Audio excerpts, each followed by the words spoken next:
नमस्कार मंडळी, मी आपलं या मराठी लाईन चॅनलमध्ये मनापासून स्वागत करतो.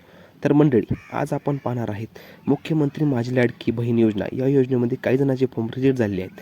तर ते फॉर्म का रिजेक्ट झाले, त्याच्या मागची कारणे काय आहेत, कशामुळे ते फॉर्म रिजेक्ट झालेले आहेत, त्याची आपण आज कारणे पाहणार आहोत. आणि त्या फॉर्मला कसे सबमिट करायची, पुढे होऊन तो फॉर्म डबल कसा भरायचा, ह्याबद्दल मी तुम्हाला माहिती सांगणार आहे. तर मंडळी, आपला हा व्हिडिओ आपण पूर्ण बघावा हीच मनापासून इच्छा करतो. आणि जर आपला व्हिडिओ आवडला तर आमच्या चॅनलला लाईक, शेअर आणि सबस्क्राईब करा. चला तर मंडळी, मग तुम्हाला मी पहिल्यांदा इन पेंडिंग टू सबमिशन किंवा इन रिव्ह्यू किंवा इन अप्रूव्ह ह्याची थोडक्यात तुम्हाला माहिती सांगतो. आता मुख्यमंत्री माझी लाडकी बहीण योजना यामध्ये इन पेंडिंग टू सबमिशन याचा अर्थ असा होतो की तुमच्यापासून तुम्ही हा फॉर्म भरलेला आहे, पण तो फॉर्म अजून पेंडिंगमध्ये आहे, तो अजून फॉर्म चेकिंगला गेलेला नाही. याचा अर्थ तो अजून फॉर्म पेंडिंगमध्येच पडलेला आहे. म्हणजे तुम्ही तुमचा फॉर्म हा पूर्णपणे भरलेला आहे, पण तो पुढे तो चेकिंगला अजून पाठवलेला नाही किंवा तो अजून चेक केलेला नाही. चला तर मंडळी, आपण आता दुसरा पॉईंट पाहूया, इन रिव्ह्यू. मुख्यमंत्री माझी लाडकी बहीण योजना इन रिव्ह्यू ह्याचा अर्थ असा आहे मंडळी की तुम्ही तुमचा फॉर्म हा भरला आहे, तो फॉर्म पेंडिंगमध्ये इन रिव्ह्यूमध्ये गेलेला आहे. म्हणजे तो फॉर्म आता पुढे चेकिंगला पाठवण्यात आलेला आहे. आणि तो फॉर्म आता काही वेळात सबमिट तरी होईल किंवा ॲप्रूव्ह तरी होईल किंवा रिजेक्ट तरी होईल ह्यामध्ये आहे. म्हणजे तो तुमचा फॉर्म सध्या चेकिंगमध्ये आहे. थोडक्यात मुख्यमंत्री माझी लाडकी बहीण योजना इन रिव्ह्यू म्हणजे तुमचा फॉर्म चेक करायला चालवला आहे किंवा चेकिंगमध्ये तुमचा फॉर्म आहे किंवा चेक करत आहे, असा त्याचा थोडक्यात असा अर्थ होतो. चला तर मंडळी, आपण आता पुढचा पॉईंट पाहूया, SMS व्हेरिफिकेशन पेंडिंग. म्हणजे तुम्हाला वर आता लाल कलरमध्ये दिसत असले SMS व्हेरिफिकेशन पेंडिंग. हे SMS व्हेरिफिकेशन पेंडिंग ह्यामुळे म्हणत आहे मंडळी, जेव्हा तुम्ही तुमचा फॉर्म भरत होता तेव्हा तुम्हाला शेवटला एक फॉर्म झाल्यानंतर एक कोड येत होता. जर तो कोड तुम्ही टाकलेला नसेल किंवा तुम्हाला कोड आलेला नसेल, त्यामुळे तो SMS व्हेरिफिकेशन पेंडिंग असं दाखवत आहे. त्यामुळे जर असं जर लाल दाखवत असलं तर तुमचा अजून तो कोड जो आहे तो SMS व्हेरिफिकेशन झालेला नाही, तो कोड अजून व्हेरिफिकेशन झालेला नाही. त्यामुळे हे लाल कलरमध्ये असं दाखवत आहे.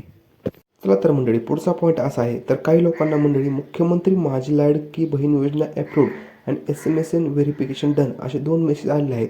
त्यांसाठी आनंदाची गोष्ट आहे, कारण ते या योजनेचे लाभार्थी ठरलेले आहेत आणि त्यांना आता काही करायची गरज नाही. कारण त्यांना आता त्यांच्या अकाउंटवर पूर्णपणे पैसे पडणार आहेत. म्हणजे त्यांचा अर्ज हा मंजूर झालेला आहे. थोडक्यात असा ह्या अप्रूव्हचा अर्थ होतो. चला तर मंडळी, पुढचा पॉईंट असा आहे, मुख्यमंत्री माझी लाडकी बहीण योजना डिसअप्रूव्ड.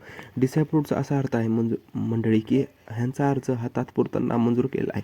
ज्या लोकांना असा मेसेज आला आहे त्यांचा अर्ज हा तात्पुरता म्हणजे नामंजूर करण्यात आलेला आहे. त्यामुळे ह्यांना एक थोडक्यात रिजेक्टेड असा हा मेसेज आहे.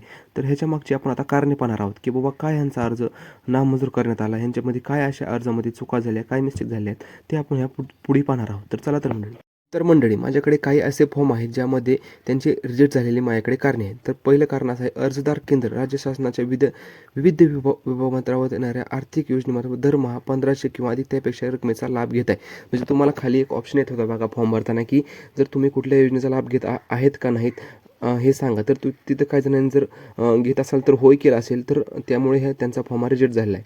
किंवा जर नाही जरी केला असेल आणि जर तुम्ही एखाद्या योजनेचा जर लाभ घेत असाल तर त्या योजनेचं गव्हर्नमेंटचं रेकॉर्ड असतं, त्या रेकॉर्डमुळे बी तुमचा फॉर्म हा रिजेक्ट झालेला आहे. त्यामुळे हा फॉर्म हा रिजेक्ट करण्यात आलेला आहे. तर मंडळी, दुसरा पॉईंट असा आहे, आधार कार्डवरील नावातील स्पेलिंग व अर्जाची स्पेलिंग चुकीची आहे. म्हणजे तुम्ही फॉर्म भरताना जर तुमच्या नावातील जी स्पेलिंग ते टाकत आहात आणि आधार कार्डवरची स्पेलिंग जर वेगवेगळी असेल, त्यामुळे देखील तुमचा फॉर्म हा रिजेक्ट करण्यात आलेला आहे. म्हणजे आधार कार्डवरील स्पेलिंग आणि नावातील स्पेलिंग ही बरोबर असणे आवश्यक आहे. त्यामुळे तुम्हाला मी फॉर्म भरताना देखील सांगितलं होतं की नावातील स्पेलिंग आणि आधार कार्डवरची स्पेलिंग बरोबर आहे का ते बघूनच टाका. जर तुम्ही ते केलेलं असेल तर त्यामुळे सुद्धा तुमचा फॉर्म हा रिजेक्ट केला जाऊ शकतो. आणि जर झालेला आहे तर त्यामुळे तुमचा फॉर्म. चला तर मंडळी, पुढचा पॉईंट असा आहे, बँक खात्याची तपशील म्हणजे खातेदाराचे नाव, बँकेचे नाव, खाते क्रमांक, IFSC कोड योग्य नाही. म्हणजे माझी लाडकी बहीण योजना अर्जासोबत बँक खातं तुम्ही जे जोडलेलं आहे त्यामुळे तुमचे जे नाव असेल किंवा IFSC कोड असेल किंवा बँकेचे नाव असेल किंवा खातेदाराचे नाव असेल ते योग्य नाही. म्हणजे तुम्ही जे टाकलेले बँकेचे नाव किंवा काहीतरी त्यामध्ये मिस्टेक झाली असेल किंवा आधार कार्डमध्ये किंवा तुमच्या बँकेच्या नावामध्ये किंवा तुमचा जो खाते नंबर जर चुकलेला असेल त्यामुळे सुद्धा तुमचा फॉर्म हा रिजेक्ट झालेला आहे.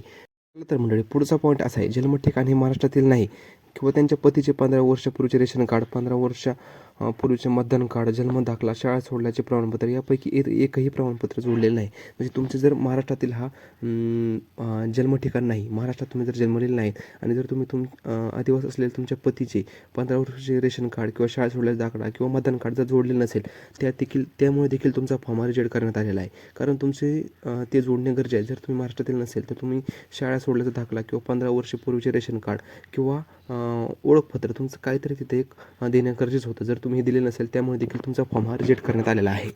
चला तर मंडळी, पुढचा पॉईंट असा आहे डाटा इन मराठी लँग्वेज. मला सुद्धा या गोष्टीचे खूप आश्चर्य वाटले आहे. कारण डाटा इन मराठी लँग्वेज काही जणांनी फॉर्म हा मराठीमध्ये भरला आहे. आता मराठीमध्ये भरल्या कारणामुळे त्यांचा फॉर्म रिजेक्ट करण्यात आलेला आहे. कारण ते जे सॉफ्टवेअर आहे ते जे चेकिंगचे पॉईंट आहे त्याच्यामुळे हा मराठी लँग्वेजमुळे ह्यामध्ये खूप मिस्टेक झालेली आहे. ह्या डाटा इन मराठी लँग्वेजमुळे सुद्धा काही जणांचे फॉर्म हे रिजेक्ट करण्यात आलेले आहेत. जरी तिथं मराठीमध्ये जर आपल्याला सूचना दिल्या असल्या तरी आपल्याला फॉर्म हा इंग्लिश लँग्वेजमध्येच भरणं गरजेचे होते. जर काही जणांनी जर फॉर्म हा मराठी लँग्वेजमध्ये जर भरला असेल त्या कारणामुळे देखील त्यांचे फॉर्म हे रिजेक्ट करण्यात आलेले आहेत. चला तर मंडळी, अशा प्रकारची काही कारणे होती त्यामुळे तुमचे फॉर्म हे रिजेक्ट करण्यात आले होते. जर कोणाचा फॉर्म हा रिजेक्ट झाला असेल तर तुमचा फॉर्म हा तुम्ही डबल एडिट करून तुम्ही डबल भरू शकता असा गव्हर्नमेंटने ऑप्शन दिलेला आहे. आणि जर कुणाचे फॉर्म हे भरायचे जर राहिले असतील तर त्यांनी आता ह्या ज्या चुका ह्या लोकांनी केल्या आहेत त्यांचे अनुकरण करू नये. त्यामुळे तुम्ही तुमच्या फॉर्मला नीट व्यवस्थित भरावे एवढीच इच्छा करतो. आणि तुमचा फॉर्म हा व्यवस्थितरित्या पूर्णपणे तुमची भरून सबमिट करावा. धन्यवाद मित्रांनो. तुम्हाला जर हा व्हिडिओ आवडला असेल तर आमच्या चॅनलला लाईक, शेअर आणि सबस्क्राईब करायला विसरू नका. धन्यवाद मंडळी.